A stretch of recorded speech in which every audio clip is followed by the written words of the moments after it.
जैसन साहब, do you think के पहली बात तो ये है कि कोई चांसेस, कोई एनी चांसेस या नैनो 1% चांस आपको नज़र आता है कि पीटीआई के चेयरमैन जो है इमरान खान जो है वो इलेक्शन में पार्टिसिपेट कर सके, number one. And number two, क्या आपको लगता है कि जो इंट्रा पार्टी इलेक्शंस हैं उसका उसका जो भी बॉर्डर सप्रेंडी यहाँ पे इख्तियार किया गया उसको एक्सेप्ट करेगी इलेक्शन कमीशन, या उसमें भी कोई हर्डल्स क्रिएट हो सकते हैं? देखिए जी, इलेक्शन कमीशन तो मुँह की नाक है। और दूसरा ये इन्होंने इस दफा भी किया कि पीटीआई को 20 दिन दिए और उनको 7 दिन दिए नून लीग को। और ये देखे ना, कोई भी लेवल प्लेइंग फील्ड नहीं है। फैसला इन्होंने महफूज रखा है, 2 महीने फैसला महफूज रखा है। जब 20 दिन रह गए इलेक्शन को, उस वक्त टाइट कॉर्नर में ला के उनको कहा कि अब इलेक्शन कराए। तो अब उन्होंने इलेक्शन कराए हैं। कोई अगर तो यही इलेक्शन कमीशन और इसी इलेक्शन कमिश्नर ने इलेक्शन कराने हैं, तो फिर तो मैं नहीं देखता कि कोई लेवल प्लेइंग फील्ड होती। फिर तो शायद इलेक्शन के दौरान अंदर ही रहे और ना आए। और ये, क्योंकि ये तो बड़ी क्लियर, इसी मूव पे देख लें इनकी पार्शियलिटी जो है। नून लीग वालों ने 3 हफ्ते मांगे थे कि अब करा देंगे इलेक्शन, उनको 60 दिन दे दिए। पीटीआई वालों ने टाइम मांगा, उनको टाइम देना क्या था, जब टाइम रहा ही नहीं, 20 दिन रह गए, फिर आके उन्होंने फैसला सुनाया। और ये सारा किसी मंसूबे के तहत हो रहा है। और उसमें idea is to keep one major party out. अब एक पार्टी भी आउट हो, वो 3 पार्टियों में से वो मेजर पार्टी है, तो इलेक्शन का कुछ नहीं, इलेक्शन को कोई तस्लीम नहीं करेगा आसानी से।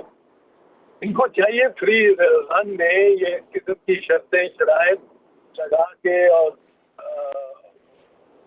पे किसी पार्टी पे प्रेशर डाल के हमारा चेयरमैन डिस्क्वालीफाई। किसी और पार्टी को इन्होंने लेटर लिखा है जिसमें यह कहा है कि अगर आपने इतने दिनों में इलेक्शन ना कराए तो आपका सिंबल आपसे ले लिया जाएगा। किसी और पार्टी को ये लेटर लिखा है। राजा सुल्तान सिकंदर के क्या नाम है इनका, और पार्टी को इन्होंने लेटर लिखा। ये तो बिल्कुल जा रहे हैं जारहाना अंदाज में, कोई मुदाफियाना नहीं, जारहाना अंदाज में इलेक्शन को रेक करने की कोशिश। अच्छा, डू यू सी के यहाँ पे मतलब आपको कोई चांस नजर आता है कि बैलेट पेपर पे बल्ले का निशान रहेगा, नहीं रहेगा? What's your take on this one as a lawyer, as a barrister, as a legal expert? यहाँ तो लगता है कि पूरी साजिश ये हो रही है between Noon and the election commission कि बल्ले का निशान ना रहे। और इस वक्त जितनी बातें, जितनी इंपीरियल मैनर में, तरीके से, शाहाना तरीके से मियां नवाज शरीफ को लिया जा रहा है पाकिस्तान की एस्टैब्लिशमेंट में, तो वो तो इस वक्त प्राइम मिनिस्टर बन गए हुए हैं। उनको प्रोटोकॉल सब कुछ वही मिल रहा है उनको। कोई उनके सेक्रेटरी वगैरह आके होल्डिंग कोर्ट और उनके दरबार में आके बैठे हुए हैं, टेलीफोन वेलीफोन उनके कहने भी कर रहे हैं। तो ये एक रिवर्शन गई है, रिवर्स। तो वो जिसको जब प्राइम मिनिस्टर थे, अब लोग समझते हैं, ब्यूरोक्रेसी समझ रही है कि इनके अलावा कोई प्राइम मिनिस्टर हो ही नहीं सकता, आ ही नहीं सकता, क्योंकि ये कुछ चौथी मरतबा आ रहे हैं। बड़ा कमाल है, ये कमाल है राणा साहब। ये मियां नवाज शरीफ में कोई सलाहियत है इस किस्म की है कि ये नहीं मैं कह सकता, ये कोई करिश्माती सलाहियत है कि चौथी मर्तबा और 4 साल मजबूर भी रह के, 4 साल मुजरिम भी रह के और मुजरिम मजबूर रह के 4 साल के बाद वापस आते हैं तो उनका इस्तेकबाल इस तरह होता है जिस तरह वो 4 साल थे ही नहीं बीच में। और हैरत अंगेज तौर पे किसी और को ये सलाहियत नहीं हुई कि वो 3 मरतबा भी प्राइम मिनिस्टर बने। ये 4 मरतबा प्राइम मिनिस्टर बनने आ रहे हैं और बन गए हैं अभी तक। तो इनके आगे तो इस सूरत हाल में और इन लोगों ने फैसला करना हुआ तो जो फ्लैग नहीं रहेगा उसको नोटिस ही में तहरीके इंसान को नोटिस में ही लिखा है कि तुम्हारा फ्लैग जाएगा। अब वो इस इलेक्शन को उड़ा देंगे टेक्निकल पॉइंट बना के और कहेंगे तुम्हारा फ्लैग नहीं तुम्हें मिल सकता। ये तुम्हारा लीडर जो है वो ऑलरेडी जेल में है। जेल में वो चारों केसेस बोगस है। साइफर जो है वो सिफर है मेरी निगाह। साइफर जो है वो सिफर है। उसके कंटेंट भी देखना है किसी को, क्या वो सीक्रेट थे, रखने वाले थे, क्या वो ऐसे थे जिनको अफशा नहीं किया जा सकता, कंटेंट क्या थे। एतजाज एहसन साहब, अगर मैं गलत कह रहा हूँ तो प्लीज करेक्ट मी। आप जो कह रहे हैं वो ये कह रहे हैं कि there are very bright chances कि बैलेट पेपर पर बल्ले का निशान ना हो, ऐसे ही है? जो जो इस वक्त इस्तेमाल किया जा रहा है और जितना साजिशों को दिखा रही है इलेक्शन कमीशन, इस बारे में मुझे बिल्कुल इसका इम्कान, बहुत गालिब इम्कान लगता है कि बल्ले का निशान ना रखेंगे। कोई और बात है कि किसी ने वो काकर ने कह दिया हो कि बल्ले का निशान हो तो उसको शर्म शर्मी में बल्ले का निशान रख दें। लेकिन इस वक्त जो इन्होंने किया है कि 20 दिन दिए, आखिरी 20 दिन और 2 महीने से उसको फैसले को महफूज रखा है। ये महीना पहले करना चाहिए था फैसला। मुस्लिम लीग को उन्होंने 60 दिन दिए, 60 दिन। इनको कोई भी ठीक। General election of the party और जनरल, तो ये को हो भी सकता है क्योंकि हर जमात में एक हमारे यहाँ रीत बनी हुई है कि अनअपोज हो जाते हैं, कोई इनका फैसला कर लेते हैं और इलेक्शन अनअपोज सब नवाज शरीफ और शहबाज शरीफ और मरियम नवाज शरीफ और हमजा शरीफ सब इसी तरह हो गए हैं। और वो एक अगर प्रैक्टिस देखी जाए तो ऐसी प्रैक्टिस पे जो है इलेक्शन कमीशन पहले तो कभी उसमें, अंग्रेजी में कहते हैं फ्राउन करना, पहले तो कभी फ्राउन नहीं किया, कभी इसको गलत नहीं समझा। तो अगर ऐसा इनके केस कभी होता है तो जहाँ तौर पे बाकी जमातों में भी जो हो रहा है कि मेरा ख्याल है इलावा जमात इस्लामी के बाई कंसेंसस सीनियर लीडरशिप वो हो जाते हैं अनअपोज। तो ये तो प्रैक्टिस ही है हमारी पॉलिटिकल पार्टी की और जो इलेक्शन कमीशन है उसको